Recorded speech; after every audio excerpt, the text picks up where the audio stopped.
Módulo número 10. Plan de estudios de la especialidad en medicina interna.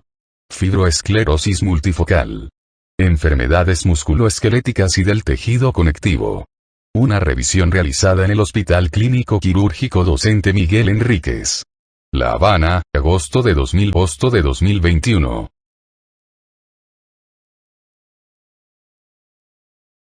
Contenido. Fibrosis mediastínica. Fibrosis retroperitoneal. Peritonitis esclerosante.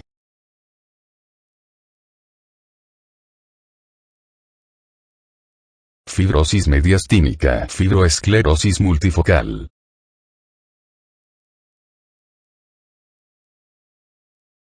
Fibrosis sistémicas de tipo idiopático.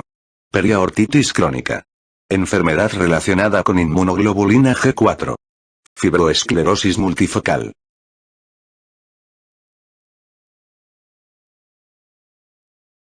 Concepto. Las fibrosis sistémicas de tipo idiopático o fibrosis pseudotumorales consisten en una serie de afecciones de diversas topografías con un sustrato anatomopatológico común que evoluciona en tres estadios: inflamatorio, fibroso y escleroso. La enfermedad relacionada con inmunoglobulina G4, entidad fibroinflamatoria de reciente descripción caracterizada por lesiones infiltrativas en uno o varios órganos causadas por un denso infiltrado linfoplasmocitario rico en células plasmáticas inmunoglobulina G4 positivas, ha contribuido a unificar trastornos fibrosantes previamente limitados a otros órganos y de etiopatogenia no conocida como el síndrome de Mikulicz o la tiroiditis terrierial.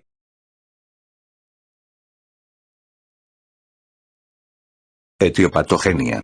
Las causas son numerosas y varían ligeramente según la topografía. Las 3/4 partes de las fibrosis retroperitoneales, enfermedad de Ormond, se asocian a neoplasias, digestiva o ginecológica y linfomas. La fibrosis mesentérica se ha descrito en adictos a drogas por vía parenteral y en pacientes sometidos a diálisis peritoneal. Los fármacos se han incriminado como otra causa de fibrosis, con una mayor prevalencia entre las mujeres. Entre ellos destacan ametildopa, hidralazina, metisergida, bromocriptina, diversos betabloqueantes y antineoplásicos. La tuberculosis y la histoplasmosis se han relacionado con la fibrosis mediastínica. Asimismo, los traumatismos y el aneurisma aórtico también se han incriminado como causa del proceso. En la enfermedad relacionada con inmunoglobulina G4 parecen coexistir fenómenos alérgicos, activación de citocinas Th2 dependientes, elevación de IgE sérica y en ocasiones eosinofilia, y de autoinmunidad.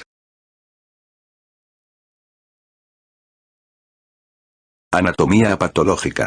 La fibrosis puede afectar a todo el organismo, aunque las localizaciones más frecuentes son la cervicofacial, la retroperitoneal, la mesentérica y la mediastínica.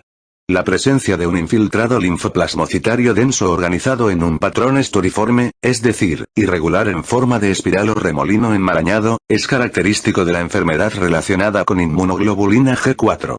La presencia de células plasmáticas inmunoglobulina G4, positivas detectadas en el infiltrado celular mediante técnicas inmunohistoquímicas apoya el diagnóstico.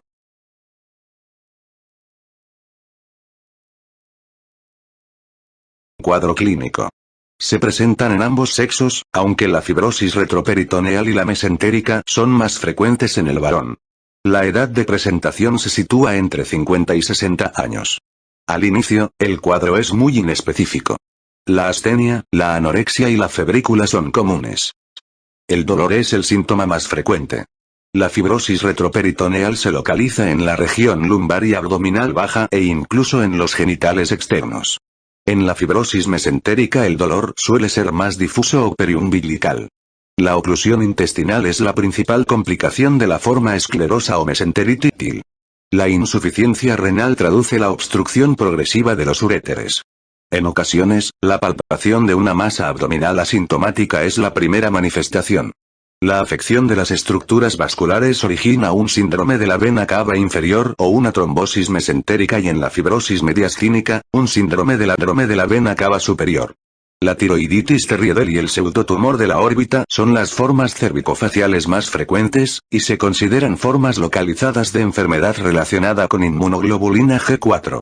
La pancreatitis autoinmune tipo 1, la afectación de las glándulas salivales/lagrimales y de la vía biliar en faringitis esclerosante son manifestaciones clínicas que hay que considerar en la enfermedad relacionada con inmunoglobulina G4. El cuadro clínico puede ser muy variado, ya que las diferentes localizaciones pueden asociarse entre sí, así como a otros procesos fibrosantes. Es frecuente la asociación de la enfermedad de Dupuytren, fibrosis y contracción de la aponeurosis palmar, con la enfermedad de la Peyronie, induración plástica de cuerpos cavernosos del pene. El término periaortitis crónica incluye la fibrosis retroperitoneal idiopática, la fibrosis perianeurismática y los aneurismas de la aorta abdominal inflamatorios.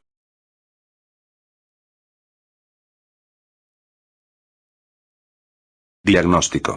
Los datos de laboratorio consisten en velocidad de sedimentación globular elevada y anemia moderada. La tomografía computarizada es la prueba de elección para demostrar la presencia de una masa inflamatoria en el abdomen. La resonancia magnética tiene mayor resolución en el mediastino. La urografía y las pruebas angiográficas sirven para poner de manifiesto las diversas complicaciones. En los casos que pudieran simular una neoplasia se requiere la confirmación histológica. Los anticuerpos antinucleares son positivos en un 60% de los casos. Un resultado histopatológico característico con un infiltrado difuso de células plasmáticas con más de 10 células inmunoglobulina G4, positivas por campo, una relación de inmunoglobulina G4 e IgG total mayor del 50% y valores séricos elevados de inmunoglobulina G4 asegura prácticamente el diagnóstico de enfermedad relacionada con inmunoglobulina G4.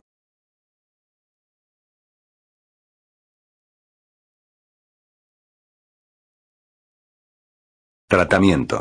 La prednisona, en dosis de 0,5 a 1 mg por kilogramo de peso y día, es el tratamiento de elección en las fibrosis sistémicas.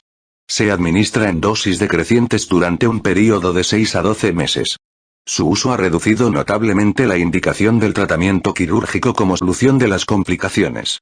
En la enfermedad relacionada con inmunoglobulina G4, la afectación de órganos vitales obliga a tratamiento con glucocorticoides, especialmente en fases iniciales, donde la fibrosis no está aún instaurada. Si la respuesta no es satisfactoria, puede añadirse ciclofosfamida, azatioprina o metotrexato. También rituximab.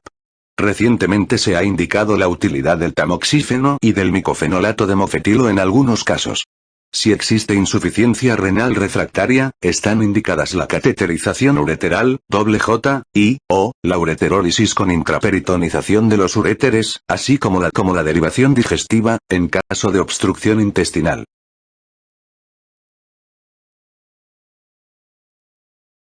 Síndrome de la vena cava superior. Fibrosis mediastínica.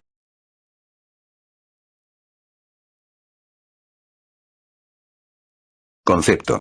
Es el cuadro clínico causado por la obstrucción al drenaje de la vena cava superior, ya sea por su trombosis, su compresión extrínseca o intrínseca, o su malformación.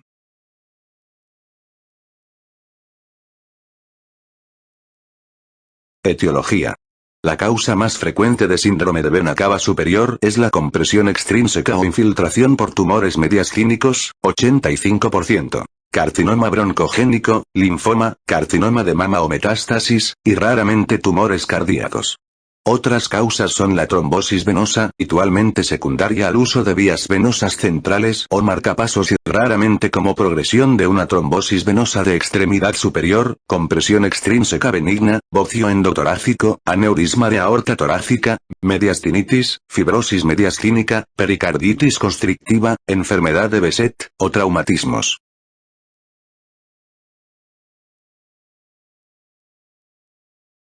Cuadro clínico. Estos pacientes presentan clínica relacionada con las alteraciones hemodinámicas, edema facial y de brazos, dilatación venosa yugular y pectoral, respiratorias, disnea, tos, ronquera, y neurológicas, síncopes, cefalea, mareo. La embolia pulmonar a partir de una trombosis de vena cava superior es excepcional. La clínica será más florida si la oclusión se localiza por debajo del origen de la vena ácigos.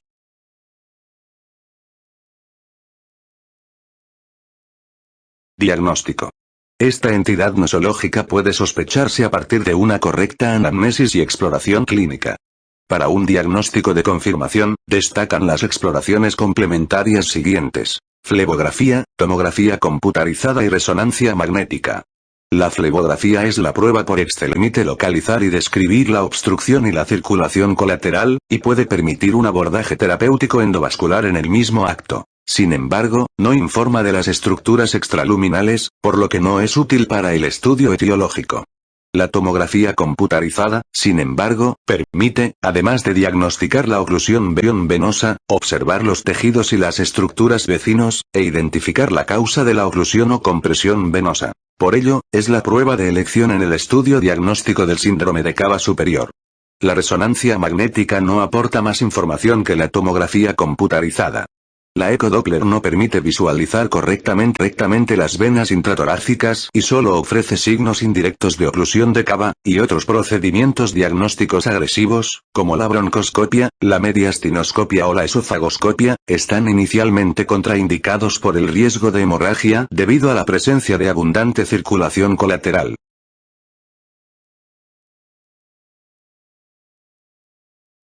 Tratamiento. En casos de clínica leve y tumores no resecables o patología benigna no quirúrgica, se aconseja un tratamiento conservador, elevar la cabecera de la cama, medicación diurética y anticoagulación en casos agudos. Los tumores mediastínicos pueden disminuir de tamaño con quimio y radioterapia, y mejorar el síndrome de vena cava. Sin embargo, en casos de clínica grave o invalidante, se planteará una revascularización de la vena cava. En aquellas causas tratables que requieran una reparación quirúrgica, por ejemplo patología tumoral o de aorta candidata a reparación quirúrgica, sin afectación de la pared venosa, esta cirugía puede ser suficiente como para restablecer el flujo venoso. En casos de afectación mural tumoral de la misma o estenosis residual, se puede requerir una resección de cava y reconstrucción en el mismo acto quirúrgico, mediante plastia o derivación. Sin embargo, la forma más habitual de tratar el síndrome de cava superior es mediante técnicas endoluminales, angioplastia y colocación de endoprótesis vasculares o stents, dado que ofrecen buenos resultados y mucha menor comorbilidad que la cirugía abierta. Si bien presentan elevadas tasas de reestenosis de los stents, se aconsejan angioplastías repetidas y anticoagulación de larga duración para mantenerlos permeables. En trombosis agudas de cava, se puede usar tratamiento fibrinolítico inicial, seguido del tratamiento endovascular habitual. El pronóstico vital es el de la enfermedad causante de la clínica y, en caso de patología tumoral, es poco esperanzador, incluso con tratamiento quirúrgico, la supervivencia se sitúa en alrededor del 10% a los 2,5 años de seguimiento.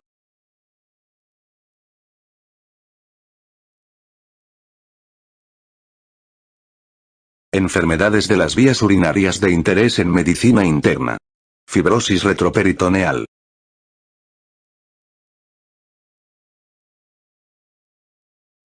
Concepto. La fibrosis retroperitoneal es un raro proceso inflamatorio crónico que conduce a la formación de una masa fibrótica retroperitoneal que se extiende desde la zona sacra hasta los pedículos renales. Su consecuencia más relevante es el atrapamiento y la obstrucción ureteral. Tiene una prevalencia de 1:200,000 habitantes, afecta preferentemente al varón, relación 3:1, y predomina en la quinta y sexta década de la vida.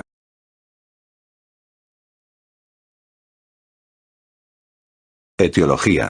Se distinguen dos formas de fibrosis retroperitoneal. La idiopática, 70% de los casos, denominada también enfermedad de Ormond, y la secundaria, que puede deberse a ingesta de fármacos, metisergida, anfetaminas, haloperidol, reserpina, fenacetina, metildopa, o drogas, amida del ácido lisérgico, traumatismos, aneurisma de aorta, irradiación, colitis ulcerosa, neoplasias y procesos inflamatorios no específicos, enfermedad del colágeno, periarteritis, urinoma.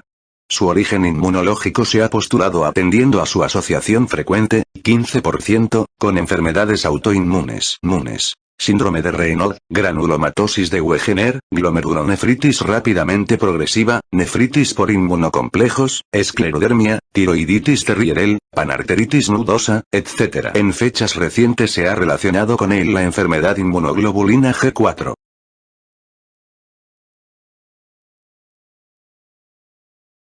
Anatomía patológica.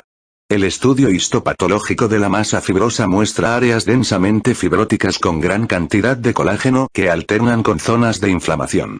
En la evolución natural de la enfermedad, las áreas de fibrosis se extienden progresivamente hasta ocupar la totalidad de la lesión, al tiempo que cede la actividad inflamatoria.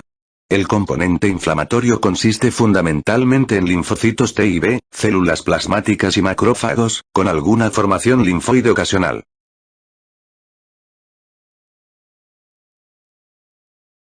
Cuadro clínico. En fases tempranas, las manifestaciones son fundamentalmente sistémicas: anorexia, pérdida de peso y fiebre.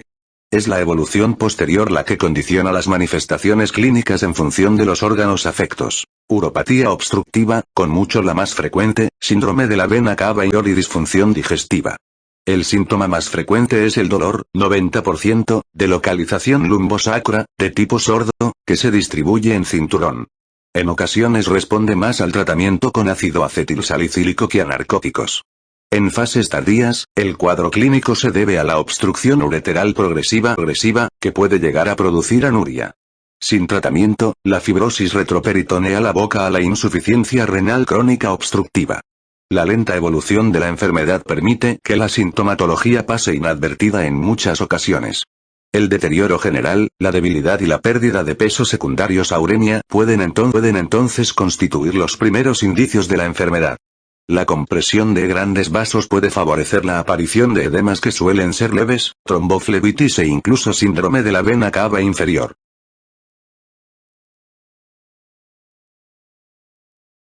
Diagnóstico. No se ha descrito ninguna determinación de laboratorio que sea diagnóstica de fibrosis retroperitoneal. La elevación de las cifras de creatinina y urea traducen la afección renal y constituyen dos importantes factores pronósticos en la evolución de la enfermedad. La tomografía computarizada con contraste de excreción es la técnica de elección, ya que permite el estudio de la vía urinaria superior, así como la morfología y extensión de la placa fibrótica.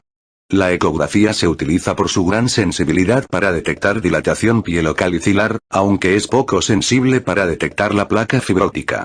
La resonancia magnética puede ayudar a distinguir entre una fibrosis de origen benigno o de origen neoplásico, puesto que las imágenes heterogéneas en T2 sugieren malignidad.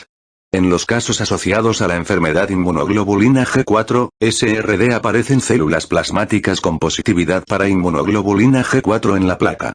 La elevación de inmunoglobulina G4 en suero no se presenta en todos los casos.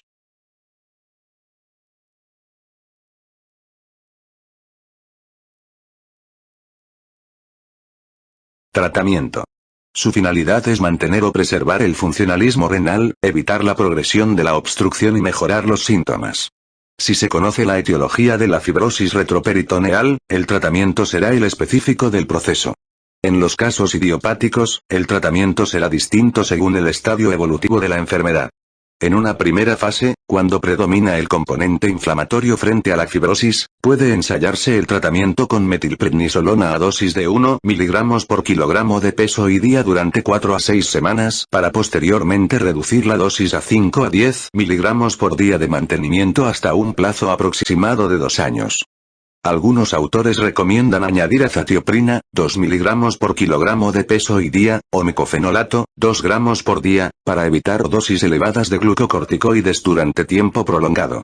El último fármaco incorporado al tratamiento de la fibrosis retroperitoneal es el tamoxifeno en dosis de miligramos por día durante varios meses.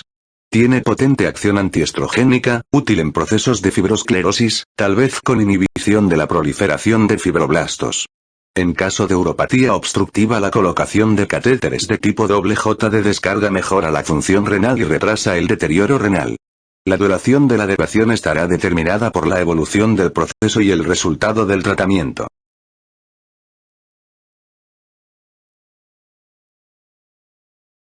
En estadios más avanzados, cuando predomina el componente fibroso, se impone el tratamiento quirúrgico.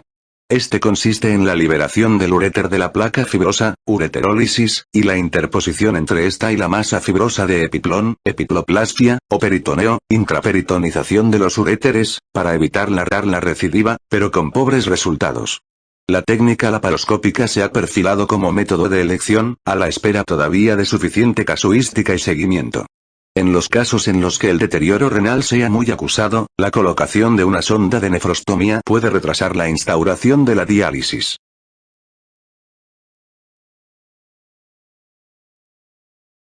Linfangiectasia intestinal. La linfangiectasia intestinal puede ser primaria, como consecuencia de una malformación congénita de los vasos linfáticos, o secundaria, producida por una obstrucción linfática por traumatismos, tumores, fibrosis retroperitoneal, tuberculosis o enfermedad de Whipple. Los linfáticos a la obstrucción se dilatan y pueden romperse, para verter cantidades importantes de linfa a la luz intestinal. El resultado es una enteropatía que pierde proteínas, con exudación de proteínas plasmáticas y pérdida concomitante de linfocitos. Si la obstrucción afecta a una parte extensa del intestino, se produce una esteatorrea significativa. El examen histológico del intestino revela dilatación de los vasos linfáticos en la mucosa y submucosa, así como edema de la mucosa si la pérdida de proteínas es intensa. En pacientes con malformaciones congénitas, el cuadro clínico se inicia poco después del nacimiento. Es frecuente el edema asimétrico, que traduce la afección de una o más extremidades, así como el retraso del crecimiento. La forma adquirida se desarrolla más tarde, injertada sobre el cuadro clínico de la enfermedad de base. Las manifestaciones clínicas comunes a ambas formas de presentación son diarrea, pérdida de peso, ascitis quilosa, derrame pleural y edemas periféricos.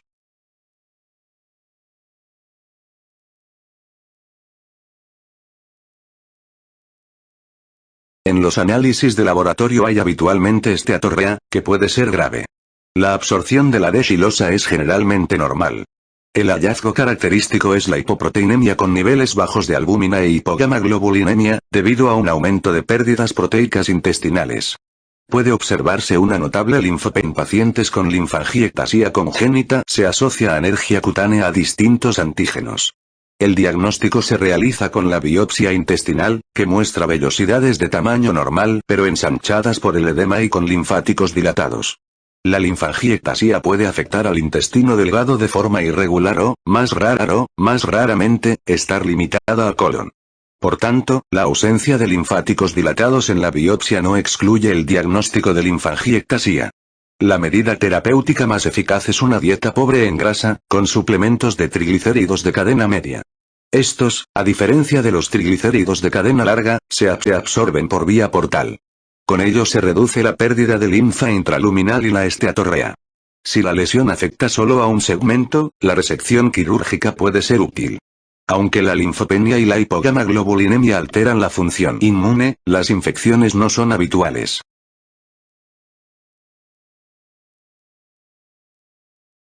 Enfermedades inflamatorias del mesenterio.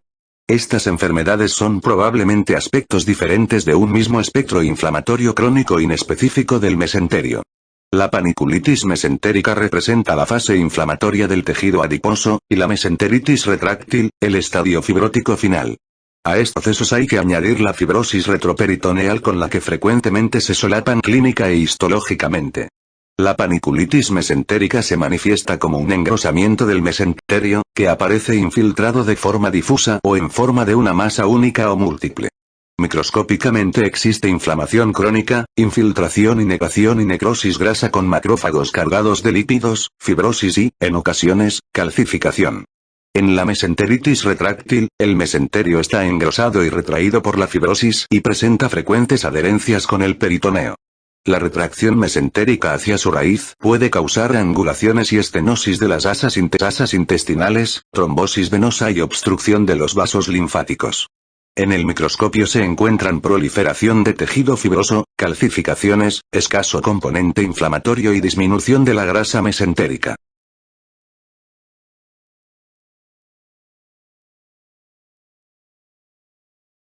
Estas enfermedades inciden con mayor frecuencia en la mujer y suelen presentarse en la edad adulta. El síntoma más constante es el dolor abdominal, al que con frecuencia se asocian vómitos, pérdida de peso, fiebre y alteraciones del hábito intestinal. El hallazgo físico más común es la presencia de una masa abdominal sensible. En la mesenteritis retráctil pueden añadirse síntomas y signos de obstrucción intestinal y ureteral. La interrupción del drenaje linfático puede ocasionar enteropatía perdedora de proteínas o, incluso, ascitis quilosa. La TC y la RM pueden establecer el diagnóstico y facilitar la toma de biopsia. Sin embargo, la laparoscopia o la laparotomía son las que permiten realizar el diagnóstico definitivo. Los glucocorticoides e inmunodepresores, azatioprina y ciclosporina, han sido eficaces en raras ocasiones. Se han comunicado casos aislados de respuesta a la progesterona, tal vez por un efecto antifibrogénico. La intervención quirúrgica se reserva para establecer el diagnóstico, si no se ha efectuado por otros procedimientos, y resolver complicaciones como la obstrucción intestinal y ureteral.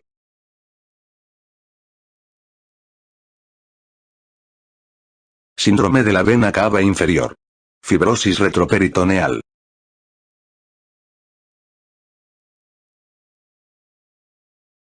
Concepto. Con este nombre se designa al cuadro clínico causado por la obstrucción al drenaje de la vena cava inferior.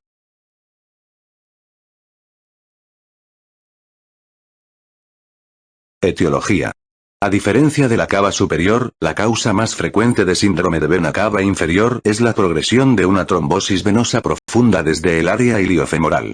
Menos frecuentes son los procesos proliferativos de la vecindad que invaden la cava, el más frecuente es el tumor de células renales, que se propaga por intraluminal desde la vena renal, y es excepcional que el cuadro se deba a un tumor primitivo del vaso, leiomiosarcoma.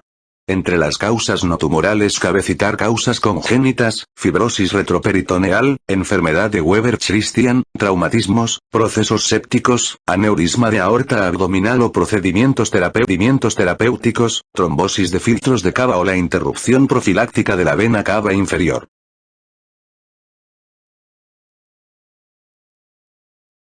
Cuadro clínico. Depende de la causa, el grado y nivel de obstrucción y el desarrollo de circulación colateral. Las manifestaciones más frecuentes son edema bilateral de las extremidades inferiores, edema de los genitales externos y presencia de una dilatación de la red venosa en la pared del abdomen. La oclusión de la vena renal puede ocasionar proteinuria e insuficiencia renal, sobre todo si es bilateral. La obstrucción suprahepática origina un síndrome de Budd-Chiari. En fases más crónicas o de secuela se desarrolla una semiología de insuficiencia venosa de extremidades inferiores o síndrome posttrombótico. Al contrario de lo que sucede en la vena cava superior, las embolias pulmonares son relativamente frecuentes.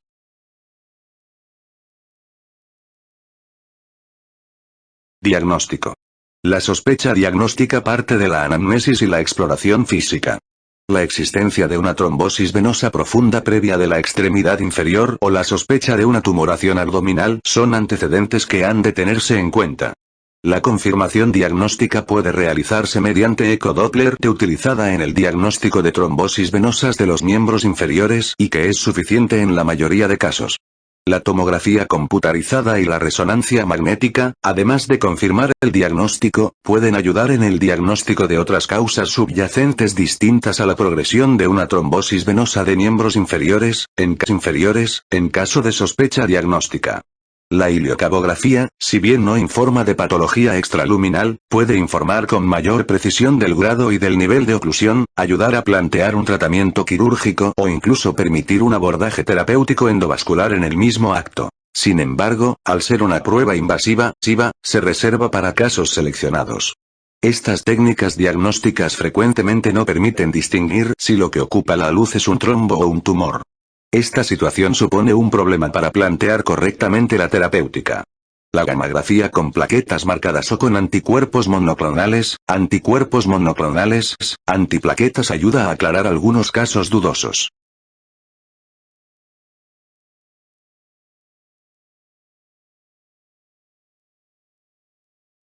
Tratamiento. En casos sin patología concomitante que requiera cirugía, habitualmente trombosis de cava por progresión de trombosis venosa de miembros inferiores, la causa más frecuente de este síndrome, se aconseja el mismo tratamiento que el aplicado para la trombosis venosa de miembros inferiores. Anticoagulación y medias de compresión elástica, sobre todo si la clínica es leve o moderada. En casos de clínica grave o invalidante, el uso de fibrinolíticos, si se utilizan de forma precoz para repermeabilizar la vena, y con filtros de vena cava para evitar embolías pulmonares durante el procedimiento, y la angioplastia y el stent venoso se han demostrado eficaces para mejorar la clínica en casos seleccionados.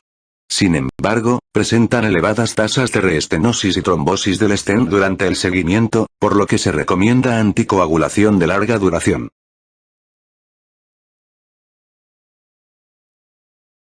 Los tumores asociados al síndrome de cava inferior que requieren cirugía tienen mejor pronóstico que los que afectan a la cava superior. En estos casos, la extirpación quirúrgica de la neoplasia se asociará a la reconstrucción de la vena cava si ésta se encuentra invadida.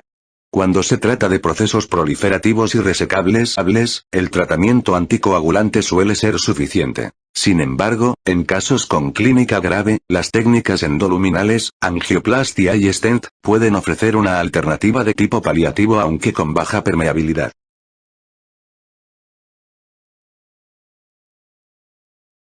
Mediastinitis crónica. También denominada mediastinitis crónica fibrosa. Es poco frecuente y se debe a inflamación crónica granulomatosa, tuberculosis, histoplasmosis, o a causas desconocidas, que suele asociarse a fibrosis retroperitoneal, enfermedad de Ormond. La enfermedad puede ser asintomática, aunque en algunos casos puede cursar con signos graves de compresión de estructuras mediastínicas. La diferenciación entre mediastinitis granulomatosa e idiopática es histológica. El tratamiento de la mediastinitis granulomatosa es el de la enfermedad causal.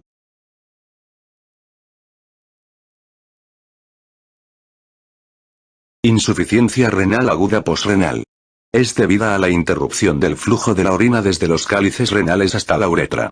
Debido a que un solo riñón tiene capacidad para eliminar la carga diaria de desechos nitrogenados, para producir una insuficiencia renal aguda, la obstrucción debe tener lugar entre el cuello vesical y el meuretral, en ambos uréteres o bien en un solo uréter en caso de riñón único funcionante o en pacientes con insuficiencia renal crónica preexistente.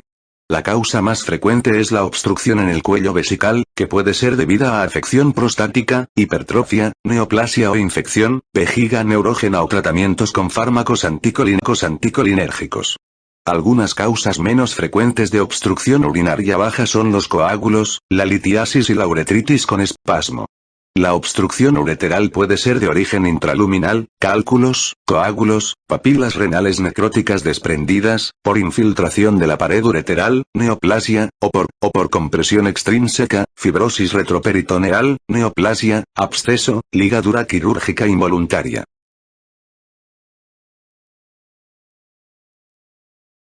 Pruebas de imagen. Las pruebas de imagen se indican generalmente para descartar o confirmar una causa obstructiva de la insuficiencia renal aguda o la presencia de alteraciones que sugieran enfermedad renal crónica. La ecografía renal suele ser la prueba inicial de elección en estos casos, ya que puede definir el tamaño renal, el grado cortical y la diferenciación corticomedular, así como la presencia de dilatación de vías urinarias en caso de obstrucción. Debe tenerse en cuenta que la dilatación de vías puede no observarse en la insuficiencia renal aguda obstructiva en las primeras 24 a 48 horas de la obstrucción aguda y en casos de depleción de volumen grave, fibrosis retroperitoneal, infiltración retroperitoneal por neoplasia o en cálices poco distensibles. La tomografía computarizada es útil para definir el nivel de la obstrucción. Cuando se sospecha afección de grandes vasos, una ecografía Doppler renal o una angioresonancia magnética pueden dar el diagnóstico. Los estudios isotópicos pueden suministrar resultados equívocos y se reservan para el seguimiento postcirugía del trasplante renal.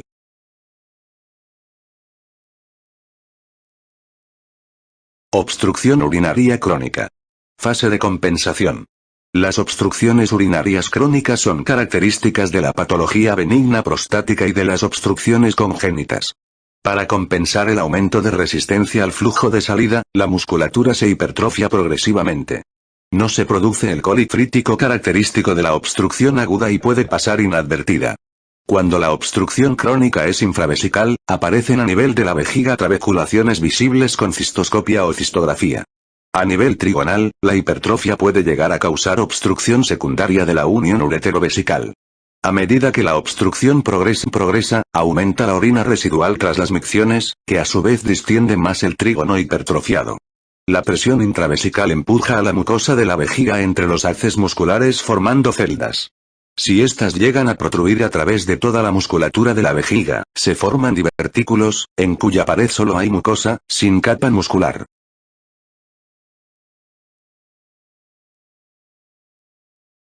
A nivel de los uréteres, durante la fase de compensación la pared se hipertrofia y el uréter se vuelve tortuoso, pudiendo producirse compresiones secundarias por bandas fibrosas.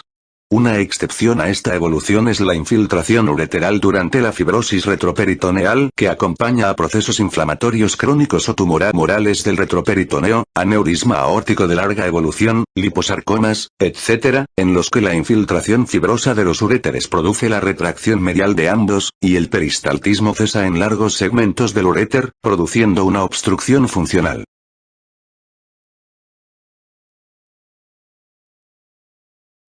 Peritonitis esclerosante.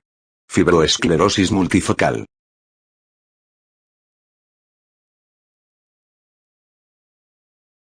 Embolia de la arteria mesentérica superior. En presencia de peritonitis, la laparotomía es obligada para repermeabilizar el vaso y proceder a la exéresis del tejido necrótico. Si existen áreas de dudosa viabilidad, es preferible revisar el campo operatorio algunas horas después de la repermeabilización, second look, ya que la arización, la reanimación y la perfusión intraarterial de vasodilatadores permiten rescatar intestino aparentemente infartado, evitando las consecuencias de un intestino corto. En ausencia de peritonitis existen 3 alternativas a la cirugía, siempre que se trate de una embolia menor. 1. Infusión intraarterial de fármacos vasodilatadores como papaverina. 2. Perfusión transcatéter de agentes trombolíticos como urocinasa. Y 3. Descoagulación sistémica con heparina sódica intravenoso. Estas terapias también pueden aplicarse en pacientes con embolia mayor, sin peritonitis, y elevado riesgo operatorio.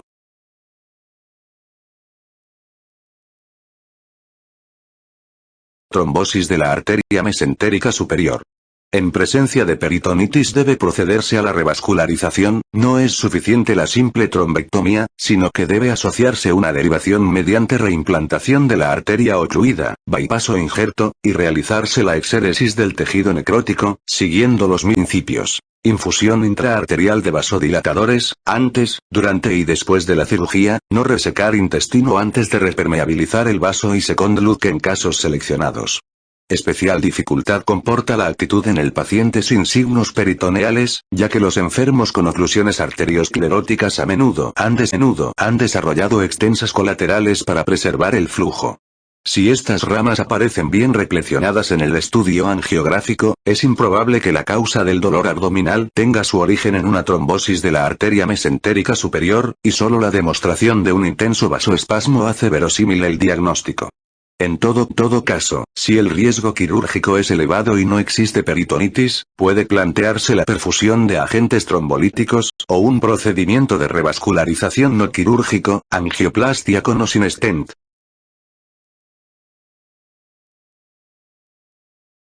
Isquemia mesentérica no oclusiva.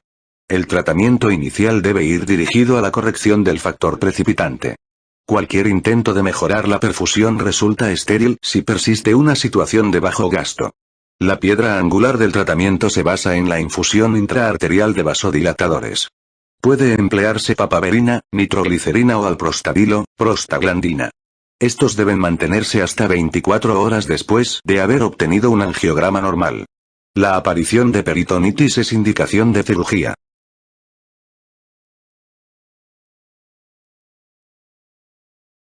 Trombosis venosa mesentérica.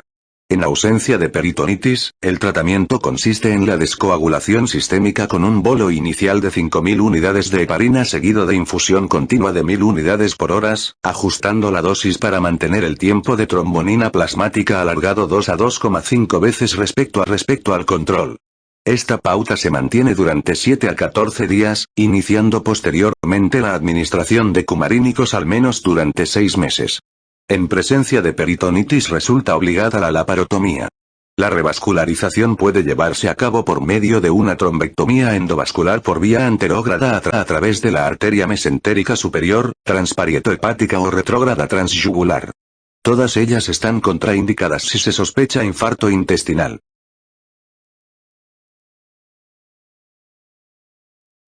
Papulosis atrófica maligna. Enfermedad de Dogos. Predomina en varones jóvenes. Se caracteriza por lesiones papulosas que evolucionan hacia la necrosis, formación de escamas semejantes a la porcelana, cicatrices y telangiectasias. Los hallazgos histopatológicos incluyen atrofia epidérmica, necrosis dérmica, mucinosis y vasculitis obliterante. Se producen, además, infartos en diversos órganos, sobre todo en el tracto intestinal y el sistema nervioso central. Es frecuente la muerte por hemorragias digestivas o peritonitis fulminante.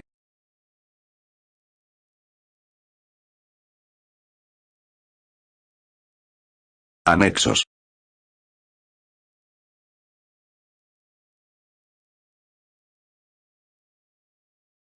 Cuadro 69, 2. Clasificación de los linfedemas. Linfedemas primarios congénitos, presentación menor a 1 año, simple, hereditario o familiar, enfermedad de Milroy precoz, durante la pubertad. Síndrome de Meige tardío, pasados los 35 años. Síndromes por malformación. Síndrome de Ter. Síndrome de Noonan. Síndrome de las uñas amarillas. Linfedemas secundarios. Infecciosas. Erisipela, linfangitis, adenitis neoplásicas. Traumatismos. Cirugía. Exéresis de linfáticos con criterio oncológico o iatrógeno. Radioterapia, terapéutica o iatrógena. Inflamatorias. Sarcoidosis, fibrosis retroperitoneal. Síndrome postrombótico. Parasitarias. Filariasis. Otros.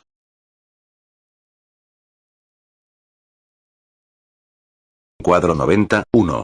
Clasificación etiológica de la insuficiencia renal aguda.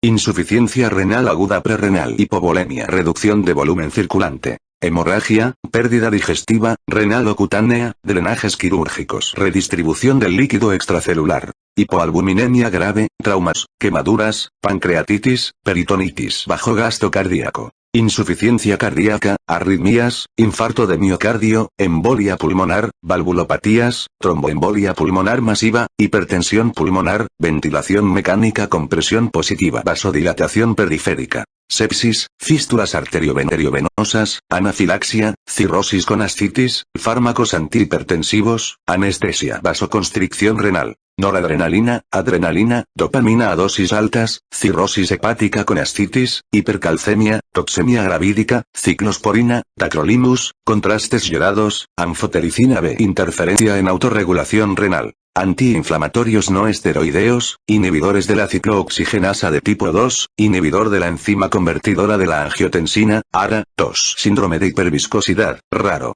Mieloma múltiple, macroglobulinemia, policitemia. Insuficiencia renal aguda intrínseca. Lesión de grandes vasos del riñón. Arterias. Trombosis, tromboembolia, ateroembolia, disección, vasculitis, Takayasu. Venas. Trombosis venosa bilateral, compresión. Lesiones glomerulares y de la microcirculación. Inflamatorias. Glomerulonefritis agudas y rápidamente progresivas, vasculitis de vasos pequeños, rechazo injerto renal, radiación. Vasoespásticas. Hipertensión maligna, toxemia gravídica, esclerodermia, contrastes yodados, hipercalcemia, fármacos, cocaína. Hematológicas. Microangiopatía trombótica, síndrome urémico hemolítico, púrpura trombótica trombocitopénica. Coagulación intravascular diseminada, síndromes de hiperviscosidad. Necrosis tubular aguda. Isquemia renal mantenida. Nefrotoxinas endógenas. Mioglobinuria, hemoglobinuria, cadenas ligeras, ácido úrico. Nefrotoxinas exógenas. Antibióticos, quimioterápicos, contrastes yodados, tóxicos, fármacos. Lesiones tubulointersticiales. Nefritis intersticial alérgica. Infecciones. Vírica, bacteriana, fúngica. Rechazo agudo del injerto renal. Obstrucción tubular difusa. Infiltración. Linfoma, leucemia, sarcoidosis. Insuficiencia renal aguda posrenal. Lesiones ureterales. Intraluminales. Litiasis, coágulos, necrosis papilar, bolas fúngicas, cristales, ácido úrico, SAS, indinavir. Intramurales. Edema postintervención ureteral, fibrosis inducida por virus BK en injerto renal. Extrínsecas. Tumores próximos, ligaduras en intervención quirúrgica pélvica, fibrosis retroperitoneal. Lesiones del cuello vesical. Intraluminales. Litiasis, coágulos, papilas necrosadas. Intramurales. Carcinoma vesical, cistitis con edema mural, disfunción neurógena, fármacos, antidepresivos tricíclicos, bloqueantes ganglionares, anticolinérgicos, levodopa, analgésicos opioides. Extramurales. Hipertrofia y carcinoma prostáticos. Lesiones de uretra. Traumatismos, fimosis, válvulas congénitas, stenosis, tumor.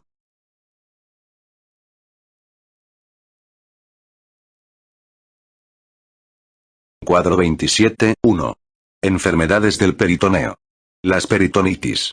Infecciosas como Peritonitis bacteriana secundaria. Absceso peritoneal. Peritonitis asociada a la diálisis peritoneal. Peritonitis bacteriana espontánea. Peritonitis en la enfermedad inflamatoria pélvica. Peritonitis tuberculositis en los enfermos de síndrome de inmunodeficiencia adquirida e inmunodeprimidos. Y la peritonitis micótica y parasitaria. Peritonitis no infecciosas como la peritonitis granulomatosas, enfermedades del tejido conectivo y vasculitis y la fiebre mediterránea familiar. Los tumores peritoneales como el mesotelioma, tumores metastáticos, carcinomatosis, y el pseudomixoma peritoneal. Las enfermedades peritoneales poco frecuentes como la peritonitis eosinofílica, endometriosis, leiomyomatosis múltiple, y la lipomatosis pélvica.